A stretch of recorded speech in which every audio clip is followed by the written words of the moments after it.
Groovy. Holy Jesus. What is that? What the fuck is that?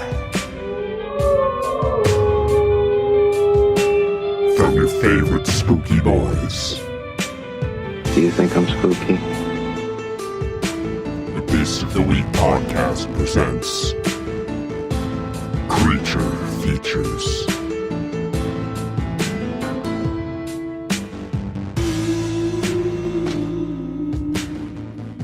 Summoned from the depths of hell are a couple of real fuckheads.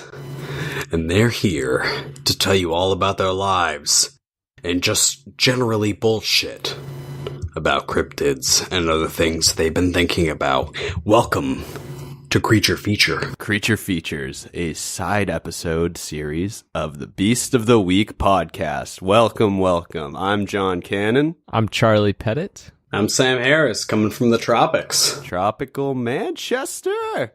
And right. boy, is it hot at 30 degrees. Yeah, we actually man. have video of Sam right now, and he is sweating so much. It appears to be at best balmy. Or at worst. I mean, I'm slimmed up, guys. I'm ready to go. Oh, man. So if you're ready to go, how about you bring us a little topic here, son? All right, so just wondering how you guys are doing. Any big news in your lives? I feel like this can be a little personal thing. Like, well, I don't know, what'd you guys do this week? I went to the New England Aquarium the other day. Well, how was that? Actually, this was neat as shit. So I've always been interested in the new word's octopedes, I think. Like you're supposed to call the plural of octopus octopedes. I don't know. Octopussies. General cephalopods. Well, they have an octopus on exhibit there. I think it's a giant Pacific octopus. I don't know. But I've been there a good amount. I love aquariums. So we go to the octopus little exhibit, and usually it's just crammed up on the wall. You just see its asshole and some suction cups. And this thing's floating around, putting on a show. And I watched it it's bright red and kind of smooth looking, even though its head looks like an old ball sack. And it flops down on the sand. And I watched it in under 3 minutes. It camouflages itself into the color of the sand. And it actually, I don't know what it has on its like head and its features, but it turned part of its, I guess you call it the mantle. I know that's what it is on a squid. And it got jagged and rocky like it's a rock.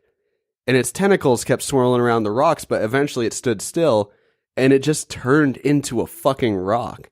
And there's a fish in another exhibit staring at it, and all of a sudden it just starts floating around bright red again. Unreal. Wow, that is pretty cool. Like, kind of like that. No, what's it called? Chameleon? Octopus? No, I was gonna say it's like a little dance of attack. Yeah, kind of. Like it was getting horny for food. Yeah, because it was its food boner was going nuts because there's fish in the other exhibit staring at it. But I gotta be honest. Octopi, whatever they are now, I feel bad eating them. They're too smart. Yeah, they are really smart. They're too smart to eat. Squids aren't. Squids are stupid. I don't feel bad with the calamari, but I genuinely But you feel bad about fucking octopus? Yeah. They're so fucking smart. Aren't pigs really smart too, apparently? Not as pigs smart as an octopus, though. I read this story. Have you ever read fucking Charlotte's Web? Yeah, I'd eat the fuck out of that. I'd eat Wilbur's chops. The web or the pig? Yeah, we just killed a spider or too Scarlet. in here, so I'd eat all of them. I'd eat Templeton the rat. Yeah. I think that's called like a spider roll. Yeah. But I read this story about an octopus in an aquarium where, again, this is on like Reddit or something. I don't know if it's real, but I like the story. it's real. It's real it's as real as anything else we talk here. The truth is stupid. So there's like aquarium man, marine biologist, and Aquaman goes down to the exhibit for the octopus, and it feeds it, gives it a whole mess of shrimp, and he goes back to his little desk. And all of a sudden, he's sitting at his desk, and a rotten shrimp just lands like someone threw it right in front of him. And he looks over into the doorway. There's an octopus, and it had gotten out of its tank holding this rotten shrimp that had been fed, and threw it at the guy like, "Listen, fucker, I don't eat this," and walked itself back into its tank, sealed its tank, and just went back on with its life. That sounds about right. Honestly, I can't eat something that knows better than to eat certain things. I think that's real. I think I've heard like similar stories, not as like pointed, like with the octopus like having emotions, but like them like doing crazy stuff like that. Like they break out of their tanks all the time. Yeah. I feel like an octopus does have central nervousness. Yeah, it's just It's not like clams. yeah, clams you can eat no problem. Yeah, fuck clams. They ain't got no feelings. Like, there's nothing... happy as a clam is bullshit. Fat Mike told me all about why I can eat clams. Okay, so you're on the same fucking line of No, thought. I remember the I No am. Effects song. Yeah, that's good. That's good. But I've read this thing. I don't mean to interrupt, but I got a good tangent going off of this. Yeah, what I did this week. Tangent it up. There's this speculative evolution thing, and some people think that octopi, the cephalopods, will be the next dominant species once humans die out. Really? Yeah, Wow. they are the most fit to evolve, given their dexterity, their level of intelligence, the fact that they're such effective predators. And passionate lovers.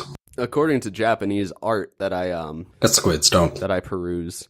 Yeah. It's called hentai and it's art. Thank you, Stanley, in a deleted scene. Yes. Tune in every time we do a creature feature for me and Charlie spouting useless office trivia. It's not useless. Just with cephalopods, I genuinely believe they could take over. I think that Cthulhu world, it's going to rise. Actually, you just two-pronged a thing I wanted to talk about today. We can go on that tangent, or we can see how Charlie's doing in his life. Nope. Okay. All right, then. Yeah, let's head down this road. Not good. All right, so there's two statues, and one says I can only tell the truth, and the other one says my brother's a fucking shithead. So which one do you want to go down? Let's go the shithead one. All right, Shatid. I didn't think about this. Let me roll a dice. My name is Shatid and I All right, you critted. we crit. So I wanted to talk to you guys. So I'm gonna say a word, and I want the first thing that comes to your mind. No, you don't. I want it to pop on through like that good old Rorschach. Orville Redenbacher. Okay, we definitely took that different ways. Rorschach. So- Yeah, Redenbacher. one was correct. One. We'll never know Maybe. which though. Kraken. The Game of Thrones. Rum. Wow, you guys both suck. What do you guys think of when you think of the Kraken? Rum.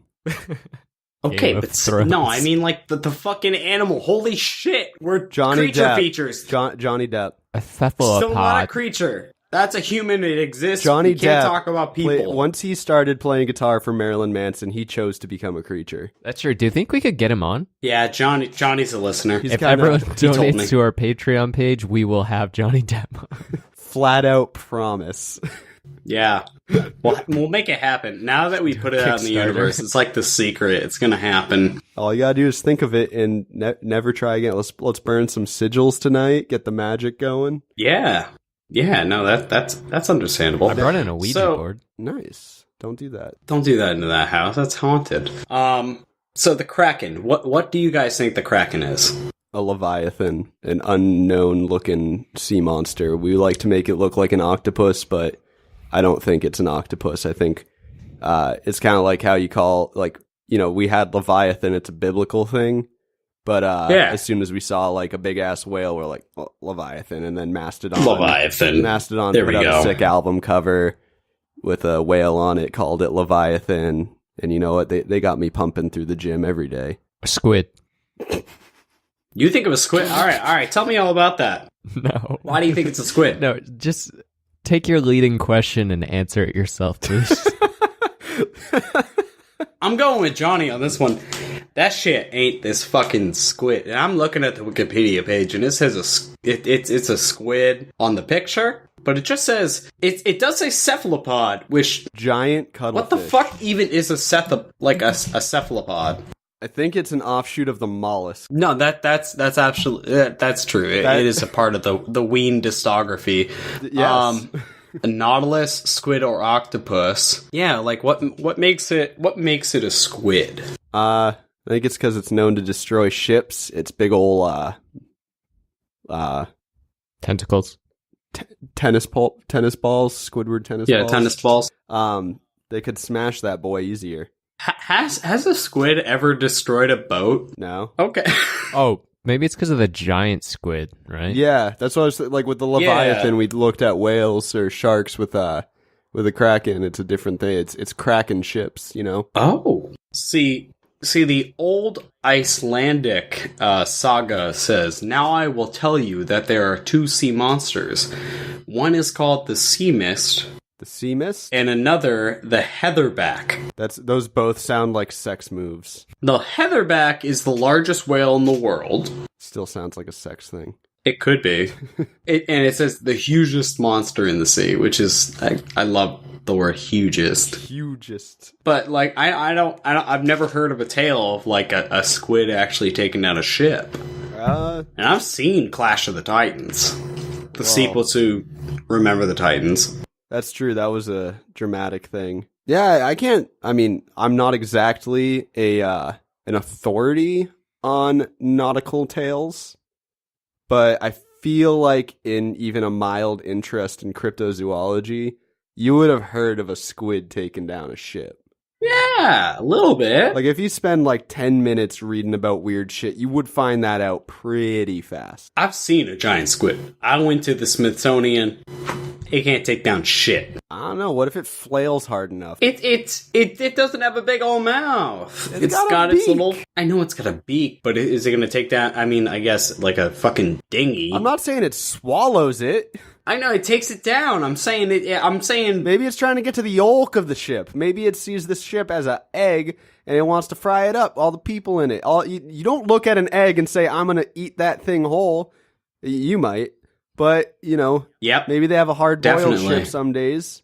Yeah, ship hollandaise. I was going to say hollandaise. Yeah, that's what squid's looking for. They like a good Santa Maria fucking Benedict. What is that? Tell me all about that. What? Well, wait, hold when up. Columbus sailed the ocean blue in 1492 to go slaughter native people. Oh, it's not a dish. Oh, no, it's just one of the ships that he sailed across in, and that's the only ship that came to mind it sounded right like away. you somehow mixed hollandaise and like ranchero. Oh, no, what you do is you mix genocide with eggs. Oh, okay. I mean, yeah, that's what the smallpox is, so that's fair. Smallpox is my favorite new Kellogg cereal. Small Pops. I go with Kix usually because it's for kids. You know, it says kid tested, mother approved. I think that's a horrible testing system. You're getting approval from people who didn't have anything to do with this. I mean, that's us. What? We're also approving every beast without it having anything to do with us. I think that these all impact my life daily. When you're an empty husk of a man and all you have is Bigfoot to pull you through, you put that Bigfoot crucifix on your necklace and you pray to him and you say, "Deliver us from the trees, Bigfoot." And Bigfoot yields the same returns as any other god I've prayed to. You do have to go in the bathroom. You have to be like, oh. I also am praying to the monster truck.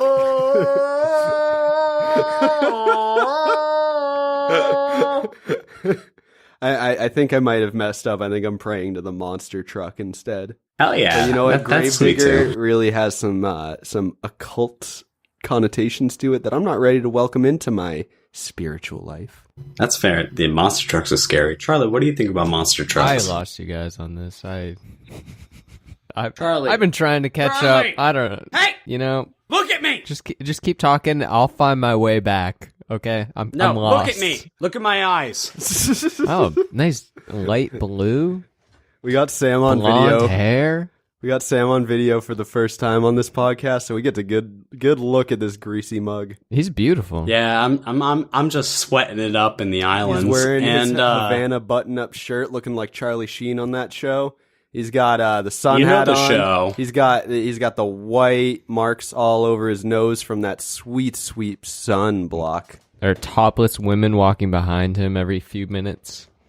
Yep. It looks tropical. I'm having a wonderful Mai Tai right now. It was served in a coconut. He's got It was bodyguards. served in a Don't worry. coconut. guys. Yeah, don't worry. Yeah, it's fine. It's fine. So there goes into the segue. So we got cephalopods. Cephalopods. We agreed that those could be leviathans. That's Oh, of course. I think you guys, you know, like this is definitely going to be on a later episode.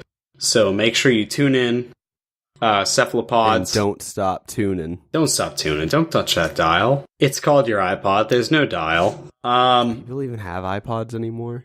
I hope so. Tori actually uses an iPod for podcasts. Yeah. I got an iPod Classic right here. I don't know why I asked that. Yeah, you have an iPod.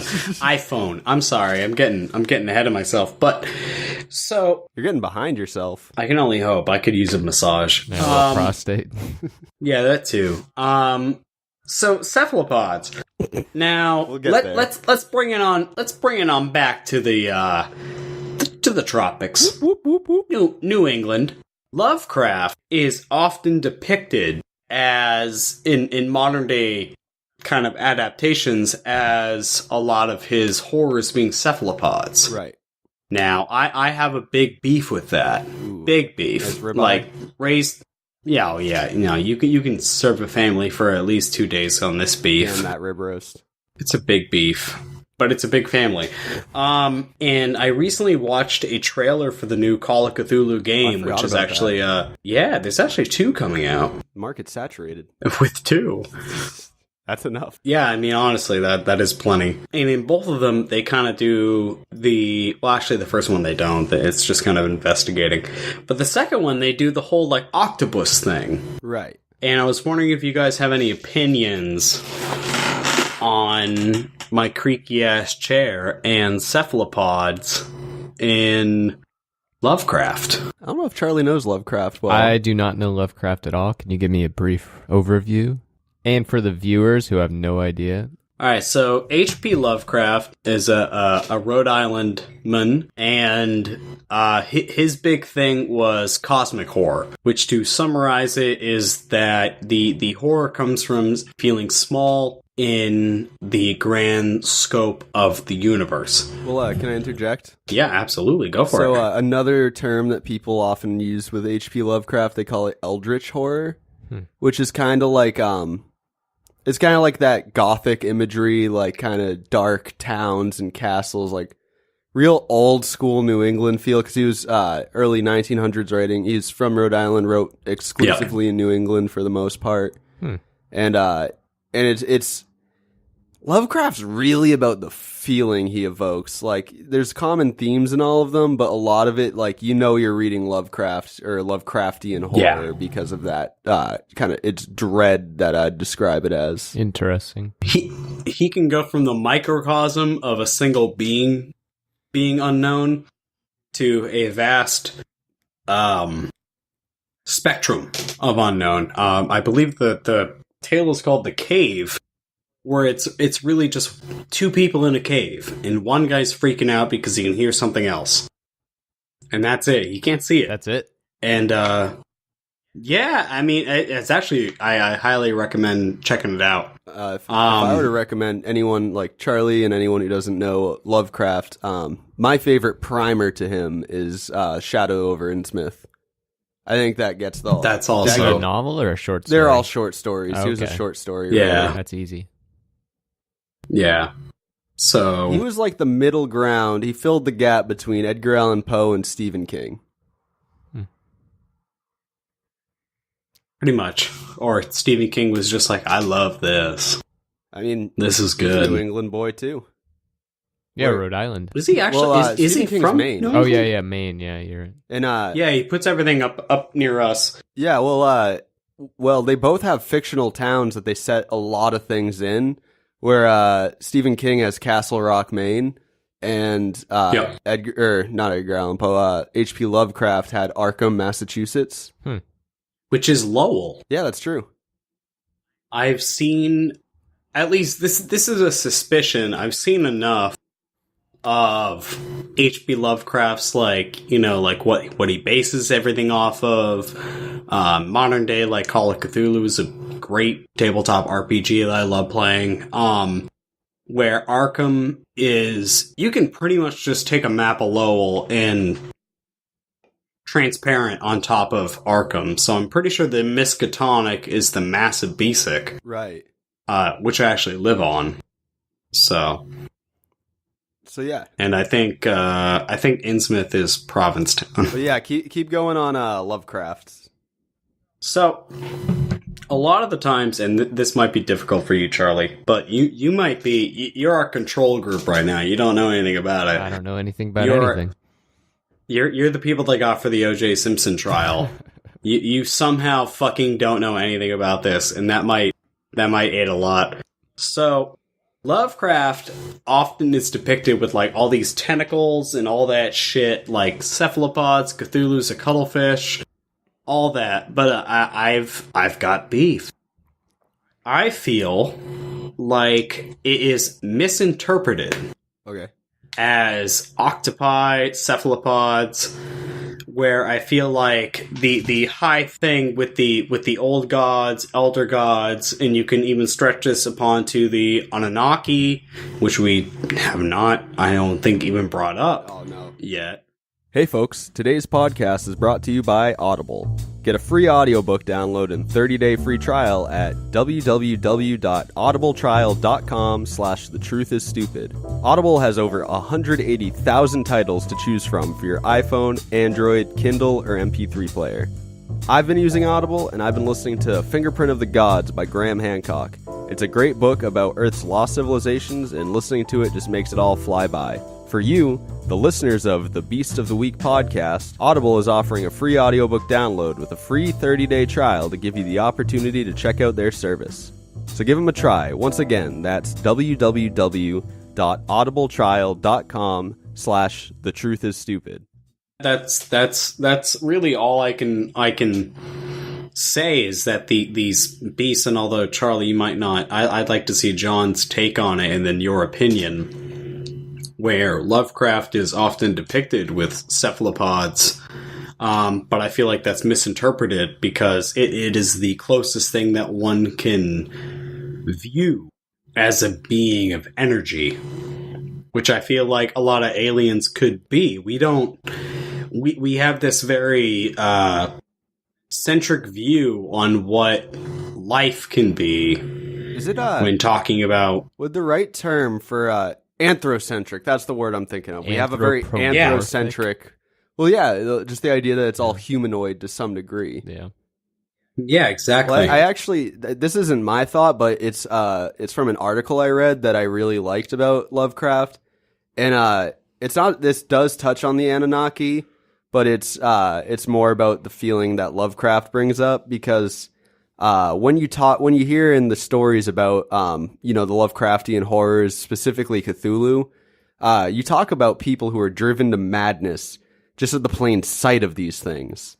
Like, you look at Cthulhu in your brain trying to rationalize what you're seeing, you go insane. That's like a big theme of his. But what, this person proposed, and this is where it touches on the Anunnaki, is that Cthulhu, Dagon, all these things are, fourth dimensional beings. Same way the Anunnaki are. They exist on a different plane than us. Yeah. So when we see all these tentacles and things flying, what you're actually seeing is a being moving through space that you're occupying that is fourth dimensional. You are watching it move through. You're seeing its entrails, its intestines, things like that. And so your mind goes, oh, tentacles, like saw a cuttlefish, whatever. And that's all that makes sense, but you're still trying to wrap your head around it. And they compared it to this short story that I really regret not having read yet. It's just a story told from the perspective of a second, like basically a stick figure, a second dimensional creature, having a sphere roll at it. What would that look like to them? And it would be a series of increasing circles and then decreasing as it moves by. But this is a more complex, it's a living being in a higher dimension. And so we're watching it's kind of like, the body scans, the MRIs where they have like from the skin through. We're kind of getting that in real time when we're looking at them, and so the quickest thing you can jump to rationalize it, because that's what your brain does. It tries to protect your sanity. It immediately jumps to tentacles. Yeah, no, that's exactly what I'm trying to bring up. Is that these beings are not cephalopods? They're not tentacles and whatnot. They're something more. Definitely, in a sense, and so as our virgin HP, give me some thoughts about that. Like, if you were the energy itself, like, do you think you'd be able to rationalize it in the same way? Or, I mean, that's a loaded fucking question, but you know what I mean. So I'm trying to wrap my head around the question. So you guys are saying that HP Lovecraft has all these like cephalopod like beings, and you guys are saying that Not necessarily they're described that way, but they're not definitively said. So you guys are saying that like you think that the people who are describing them are trying to like rationalize like some sort of like different being, and then all they can come to is a cephalopod type looking thing? Because they see things that are similar to tentacles, that's the first thing their mind can jump to because it's something familiar. Yeah, I mean, like it's the whitest squids you know. Yes. Really?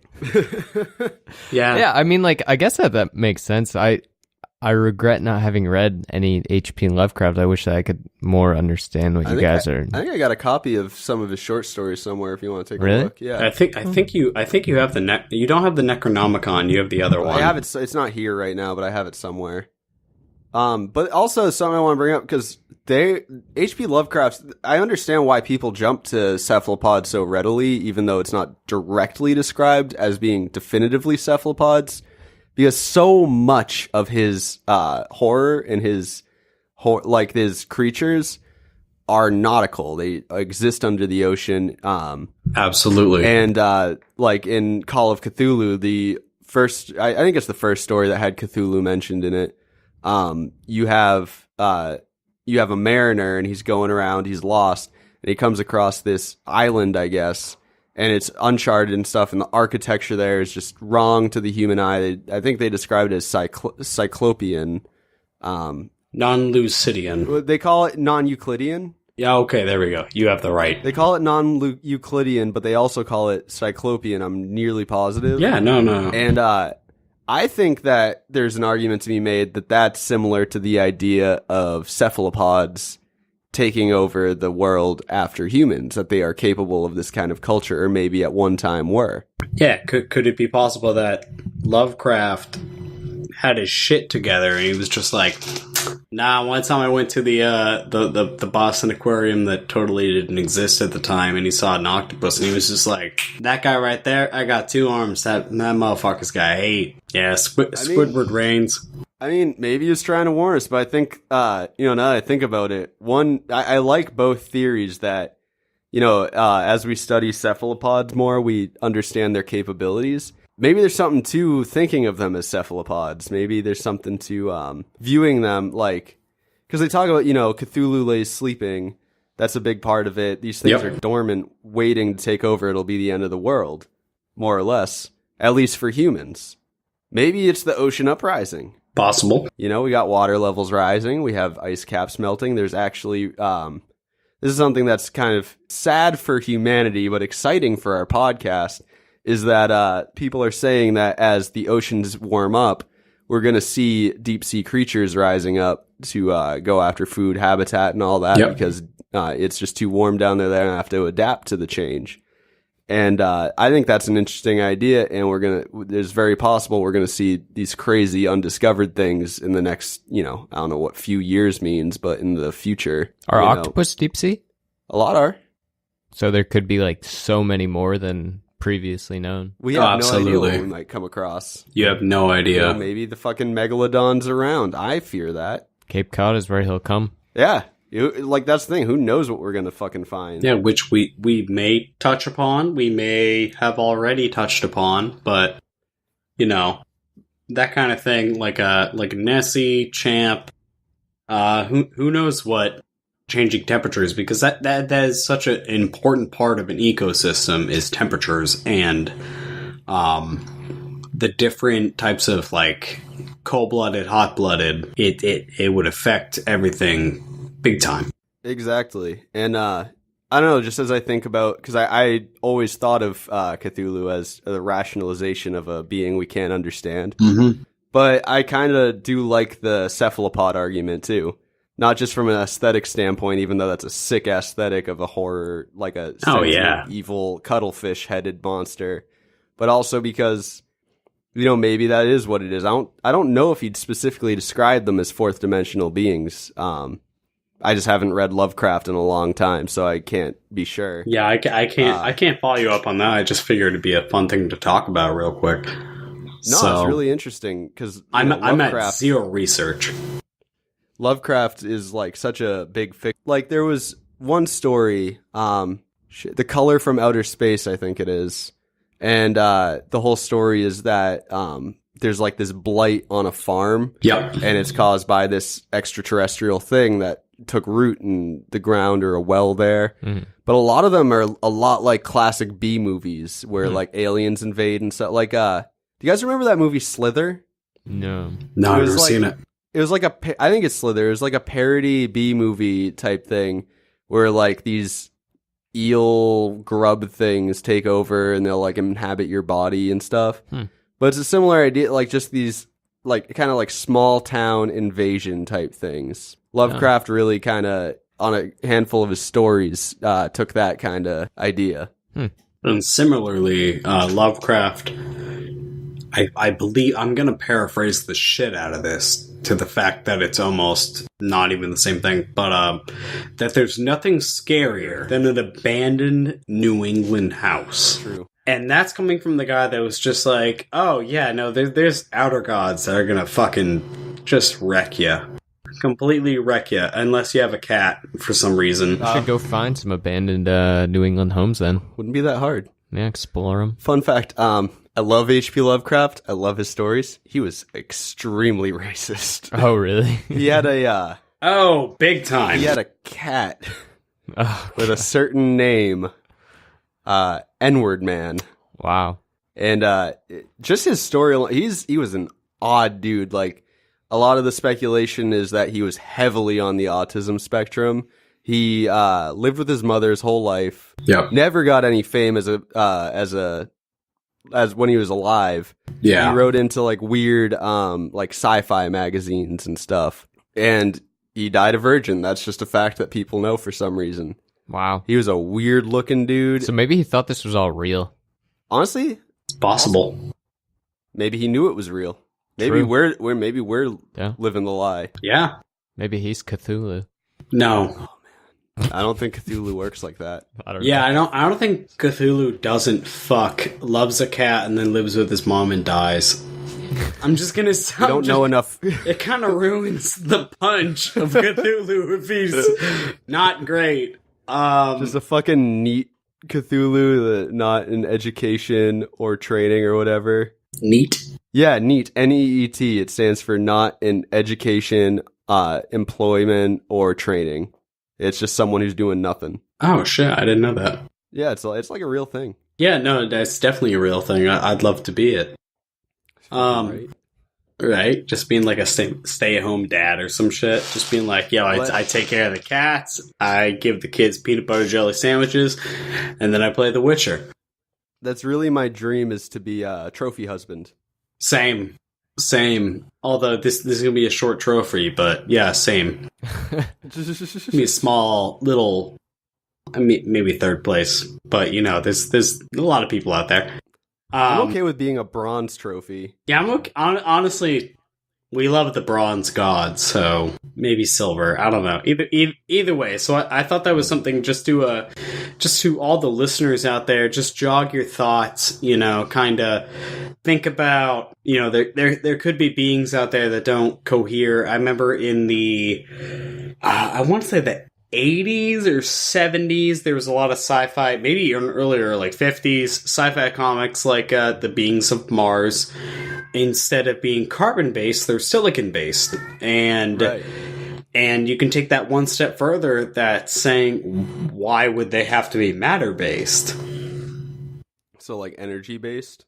Yeah, exactly. Like a fourth dimensional being type thing. And I feel like that same line of thought is kind of what gives you the Anunnaki and a lot of other modern day. I mean, that's my you know, if I were to believe, which I do for fun mostly, but also because I don't know, I think explaining a lot of like alien type things and things like that, I think fourth dimensional beings makes a lot of sense if you're to, I mean, I guess it's still theoretical when you get down to it, the idea of the fourth dimension, but it makes a lot of sense that they're the reason we don't comprehend them well, why it, you know, it's hard to base them in science, is the fact that they exist in some sort of higher level. So one thing I wanted to ask you guys, I feel like I'm headlining this too much, so I apologize to listeners out there that are like, I fucking hate this guy.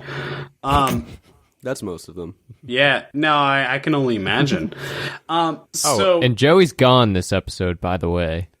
He Fucking died. slacker. Yeah, he died. He got sick. What's the last song you guys listened to?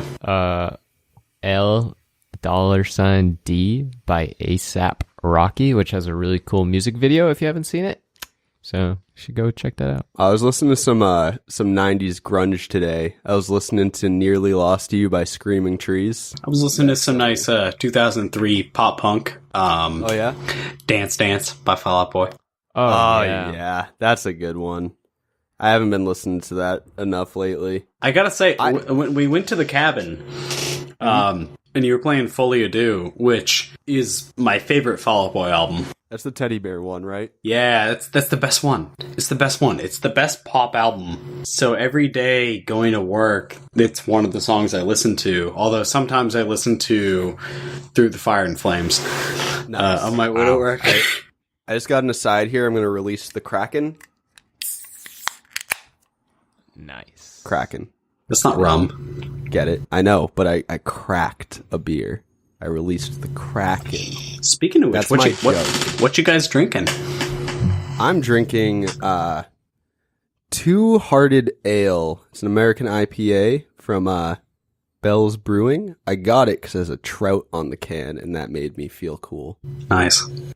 I'm drinking some Wegmans sparkling water spiked with some Svedka. Nice. How about you, Sammy boy? I think I am enjoying a Pump Up the Mash, and I don't know who's the brewer, so I'm going to Google that real quick. So pardon my keys. So my girlfriend is really into the show Riverdale. Yeah, I didn't think I'd like it. Season 3 just started. This kind of gets into what we talk about. Oh no, I think I've watched a little bit of that show. Is Wait, it hold really up. cringy? It's actually not that It's bad. not? I don't know. I tried to start catch up. I wasn't into season 1. Season 3 though, you don't really need that much backing information going into it. And it's on episode 2 right now. I've seen 2 episodes of it. And the whole story is there's this cult going on in the woods. And it's kind of like a D&D style game that started it, which I love because that's so classic to be it's such classic satanic panic of the 80s to be D&D is leading our kids to the occult. I have a book in here, Trading Our Children's Souls, The Dark Side of Pokemon. Oh god. Which it was by a pastor in the 90s who knew way more about Pokemon than I ever knew in order to write this book. But anyway, the whole story, as far as I can see, fucking Jughead and, I don't know, Veronica, I don't fucking know who they are yet. They're walking through the woods, they're investigating a murder. Because apparently that happens all the fucking time in this show. Damn. It's dark as shit, and they come across this ritual site with a deer head on a tripod. It looks like a person, and there's these 2 people bound before it. They got these runes carved in their back. And I don't fully understand what happened up until that point, a bunch of shit. And then later, they're going through the woods looking for this person, and they see that tripod thing, and it turns around, and it's alive, and it's this wooden, demon thing with a deer head. Oh, which is shit. my favorite horror aesthetic is, cultist things with deer heads. I love it. And it turns into this, the classic trope of, a town with a dark secret, it's called the Gargoyle King, and all the parents know about. They're we have to protect our children from this. And that sounds kind of. And you cool. don't honestly. I haven't caught up. I don't know enough about it, but I was very surprised to be sitting there enjoying it. That sounds sick. That's kind of like that Algonquin thing. Yeah, it kind of looks like the modern image of the Wendigo, Like the true Wendigo. Well, no, the one you see, if you Googled Wendigo right now, you have that antler, the deer-headed skeleton thing. Yeah, the not the rake, the true Wendigo. Yeah. It kind of reminded me of that. It had wooden wings, I think. You didn't get a great look at it, but they call it the Gargoyle King. Wow. And it kind of has a True Detective vibe in it. They have these little charms that are people made out of sticks that ward off the Gargoyle King, I guess. Wow.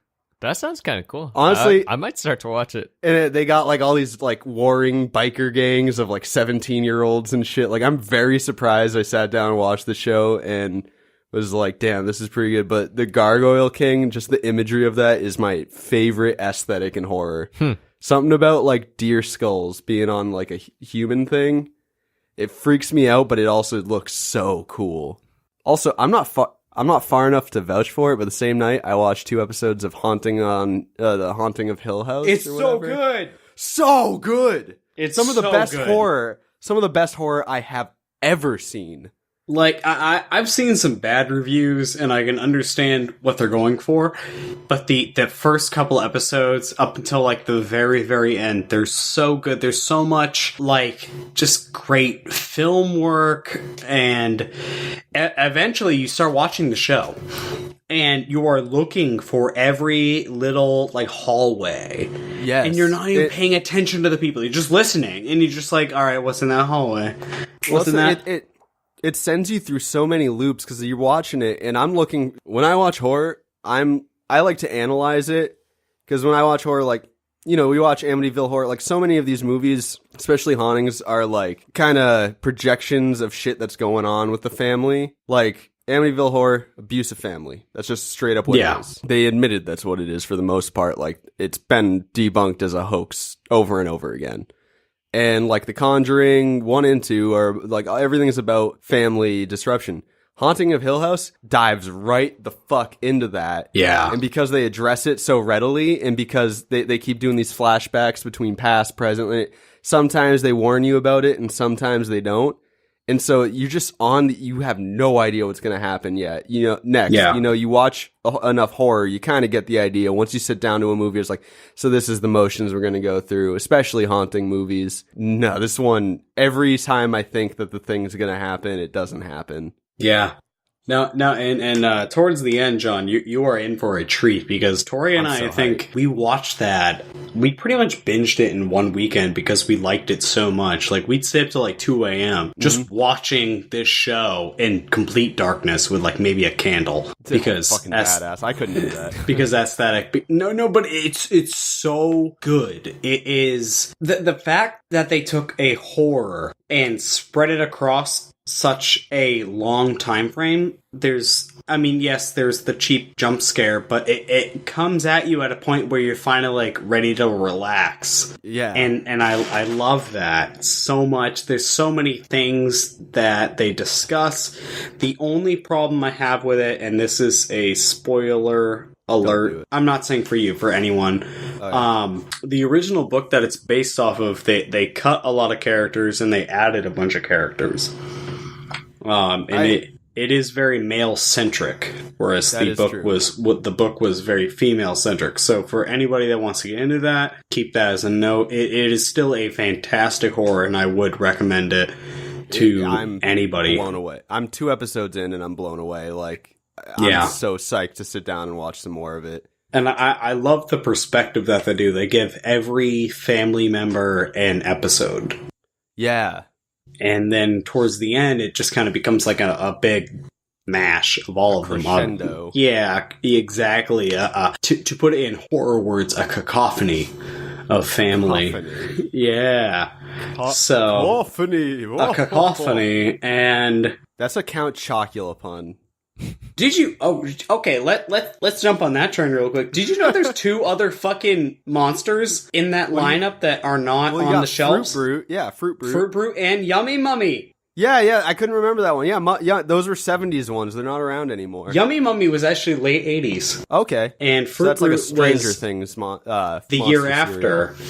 The originals. Yeah, so there is Fruit Brute and Yummy Mummy, which I think in like 2013 when they brought them all back with the new revamp, you could get all of them. What? I'm so sad I missed that. I can see him on the back wall. Yeah, there was Fruit Brute, and one thing, Quentin Tarantino, and I know you're not a big fan, John, but that is his cereal of choice, is Fruit Brute.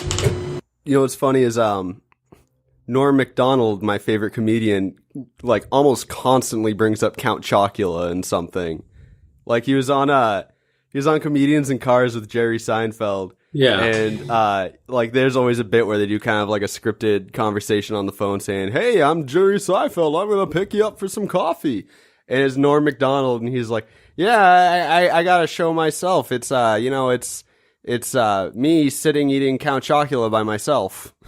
Nice. And he's constantly just bringing up, like, he has a stand up on Netflix, a pretty recent one. I think it's called Hitler's Dog, and Really? yeah, I'm pretty sure it's called Hitler's Dog. And he talks about like how his day is ruled by eating, and it starts with Count Chocula. And I like knowing that Norm's out there pulling for the Count. You got to pull for the Count. He's the best one. Oh, so they still make it? Yeah, I thought yeah. it was like No, an old cereal. Yeah, No, I've been dog, having a decent amount. That's this on the shelves October. right now. You can get that now. Although when this comes out, you might not be able to. I love those cereals. I think they're amazing. For They more are than good the cereals. novelty, they're delicious. I'm not big into marshmallow and cereal. I'm sorry, Charlie. I didn't mean to cut you off. I don't know. No, this is a pressing matter. We need to get to the bottom of this. Sam, what is broken inside you? It's too sweet. Yeah, I agree with Sam. I'm the type I of don't guy like that when I sit down for breakfast, I don't reach for the cereal. I reach for like the fucking Quaker's grits. Okay, see, here's the thing. This is where I agree with you and why I disagree with you. I don't eat breakfast, and when I do, I make like a slice of bacon because I can't eat in the morning. So what I'm talking about when I'm eating Count Chocula, it's like 3 a.m. I've given up. That's fair. I've accepted the husk of a man I am. And I'm sitting there staring into the bathroom mirror, just thinking about my own mortality. I need something sweet. That's and very I'm gonna go to Lovecraftian. town. Lovecraft regularly sat there with a fucking bowl of Frankenberry.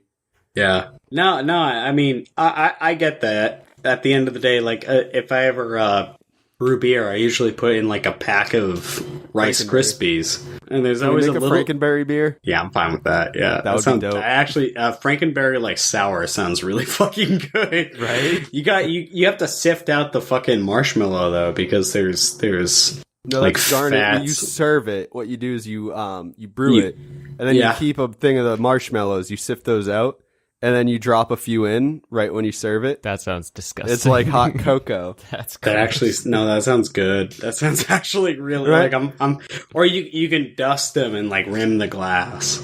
That's what's up. Oh There my you god. go. Yeah, rim the glass with the Count fucking marsh. Chocula would be real easy for that. Yes, I mean it's just cocoa, but yeah, no, I will often sit over my computer with like a bowl of Rice Krispies, and I don't fuck with milk, But so then I'll you just don't go get the snap, straight. crackle, and pop. No,